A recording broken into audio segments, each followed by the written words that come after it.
Assalamualaikum warahmatullahi wabarakatuh. Alhamdulillah kita telah sampai di Ampel, Surabaya. Kita akan ke makam Sunan Ampel. Sunan Ampel bernama lengkap Raden Muhammad Ali Rahmatullah atau biasa disebut Raden Rahmat. Lahir di Champa, Kamboja sekitar tahun 1401 Masehi. Beliau masih tergolong keturunan bangsawan, anak dari ulama besar Syekh Maulana Malik Ibrahim, sekaligus keponakan dari Raja Majapahit. Dikarenakan gonjang-ganjing politik di negeri Champa sekitar abad 15, Raden Rahmat hijrah ke tanah Jawa untuk menunaikan misinya menyebarkan ajaran agama Islam. Selama perjalanan ke tanah Jawa sempat singgah di Palembang dan berhasil mengislamkan Adipati Palembang yaitu Arya Damar. Kemudian singgah di Tuban dan berlabuh di Majapahit. Karena hubungan baiknya dengan Prabu Brawijaya, Raja Majapahit kala itu, Raden Rahmat diberi sebidang tanah di Ampel Denta, Surabaya. Dan di Ampel Denta inilah dakwah Raden Rahmat dimulai dengan mendirikan sebuah pondok pesantren Ampel Denta. Beliau mendidik kader-kader penyebar Islam dan kemudian beliau dikenal dengan sebutan Sunan Ampel.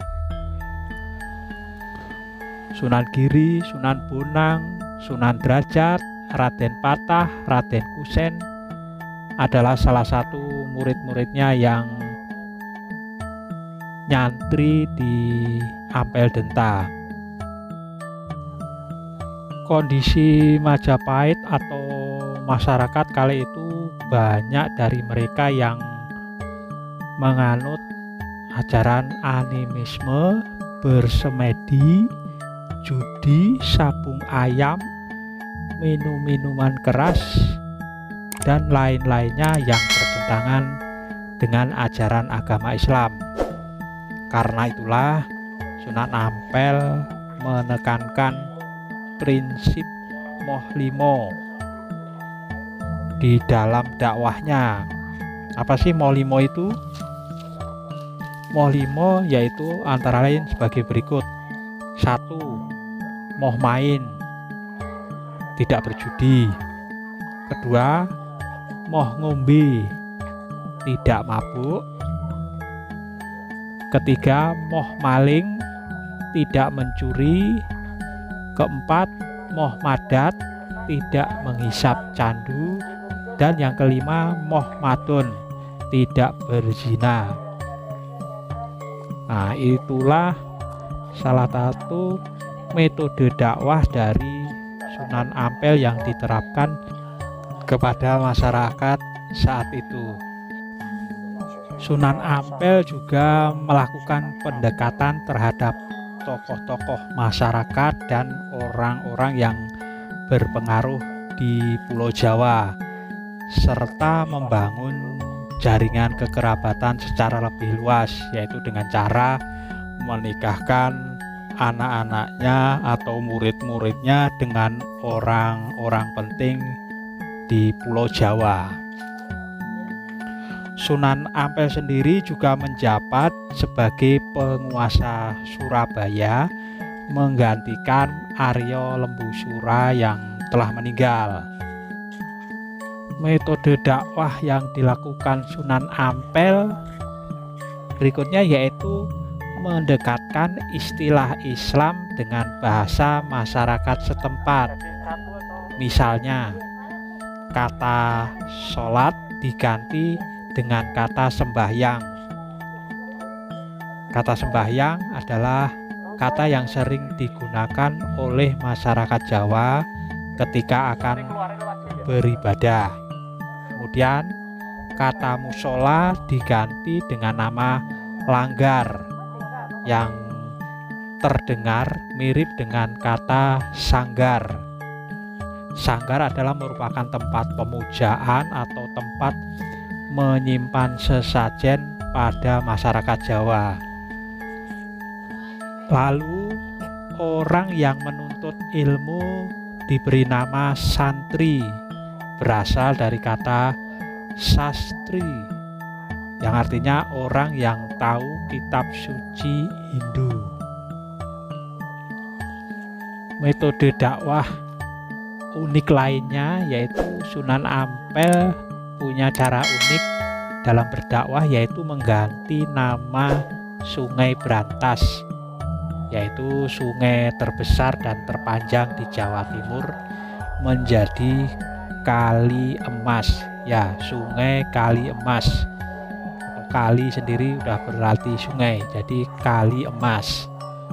Lalu mengubah nama Pelabuhan Jenggolomanik dengan nama Tanjung Perak, seperti yang kita kenal saat ini, Pelabuhan Tanjung Perak di Surabaya. Kenapa Sunan Ampel menggunakan kata emas dan perak? Maksud Sunan Ampel menggunakan kata emas dan perak yaitu dengan menyamatkan kata emas dan perak, maka orang akan berbondong-bondong ke Jawa Timur, terutama ke Surabaya, karena mereka percaya ada harta karun emas dan perak di sana. Nah, karena banyaknya orang yang berbondong-bondong datang ke Jawa Timur inilah Sunan Ampel mempunyai kesempatan untuk berdakwah dan menyebarkan ajaran agama Islam.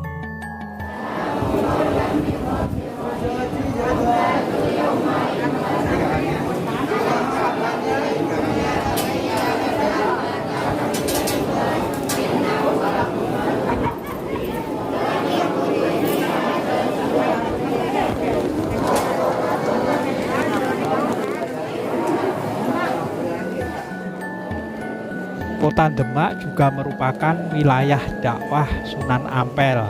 Bersama dengan Raden Patah dan penguasa setempat, beliau mendirikan Masjid Agung Demak, sehingga nama Sunan Ampel sendiri diabadikan menjadi nama salah satu dari soko guru 4 tiang masjid tersebut, selain Sunan Bonang, Sunan Gunung Jati, dan Sunan Kalijogo. Sunan Ampel memiliki 2 orang istri, yaitu Nyi Ageng Manila atau Nyi Gede Manila, putri dari Temenggung Wilatika, dan Mas Karimah, putri dari Ki Wiro Suryo, dan memiliki 7 anak, diantaranya Maulana Makdum Ibrahim atau Sunan Bonang dan Syarifuddin Sunan Derajat.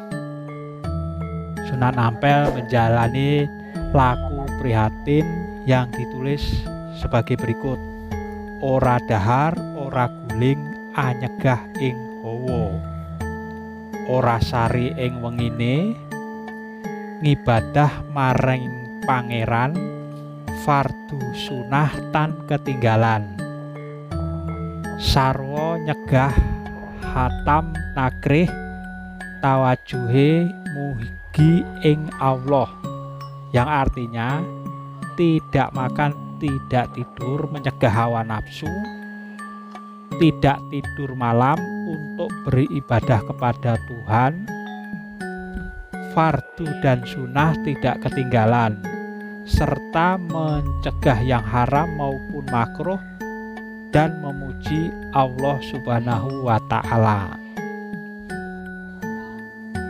Sunan Ampel diperkirakan meninggal pada tahun 1481 Masehi di Demak, dan beliau dimakamkan di sebelah barat Masjid Ampel, Surabaya.